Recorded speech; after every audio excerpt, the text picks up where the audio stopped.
Hello, suppose നിങ്ങൾ ഒരു റെസ്റ്റോറൻറ്റിൽ ഇരിക്കുകയാണെന്ന് വിചാരിക്കുക ആൻഡ് നിങ്ങൾക്ക് അവിടുത്തെ വെയിറ്ററിനോട് മെനു കാർഡ് വേണമെന്ന് ചോദിക്കണം. സോ ഇതെങ്ങനെ നിങ്ങൾ ഇംഗ്ലീഷിൽ ചോദിക്കും?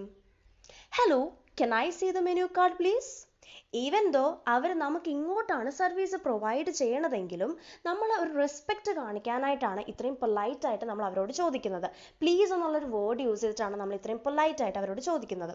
സോ ഇനി നിങ്ങൾക്ക് ഒരു ഫ്രൈഡ് റൈസ് ആൻഡ് ഒരു ഓറഞ്ച് ജ്യൂസ് ആണ് വേണ്ടത്. സോ അതെങ്ങനെ നമുക്ക് ഇംഗ്ലീഷിൽ ചോദിക്കാം? Can I order one chicken fried rice please? And I did also like an orange juice. So finally ഇതെല്ലാം കഴിച്ചതിന് ശേഷം നിങ്ങൾക്കൊരു ഡെസേർട്ട് കൂടെ ഓർഡർ ചെയ്യണം. സോ അതെങ്ങനെ നമുക്ക് ഇംഗ്ലീഷിൽ പറയാം? സോ അത് നിങ്ങൾ വേണം ആൻസർ ചെയ്യാനായിട്ട്. സോ കമൻസിൽ അറിയിക്കുക. ഇതുപോലെ ഈസി ആയിട്ട് ഇംഗ്ലീഷ് പഠിക്കാനായിട്ട് നമ്മളുടെ ഹൈഫ്ലോൺ ഓൺലൈൻ ഇൻസ്റ്റിറ്റ്യൂഷൻ എന്ന് പറയുന്ന ഈ പേജ് ഫോളോ ചെയ്യുക. അതുപോലെ 100% കോൺഫിഡൻറ്റ് ആൻഡ് വളരെ സിമ്പിൾ ആയിട്ട് നിങ്ങൾക്ക് ഇംഗ്ലീഷ് സംസാരിക്കണമെങ്കിൽ ഞങ്ങളുടെ സ്പോക്കൺ ഇംഗ്ലീഷ് കോഴ്സ് അറ്റൻഡ് ചെയ്യുക. കോഴ്സ് ഡീറ്റെയിൽസ് അറിയാനായിട്ട് താഴെ കാണിച്ചിരിക്കുന്ന നമ്പറിൽ വാട്സപ്പ് മെസ്സേജ് ഓർ കോൾ ചെയ്യുക. താങ്ക്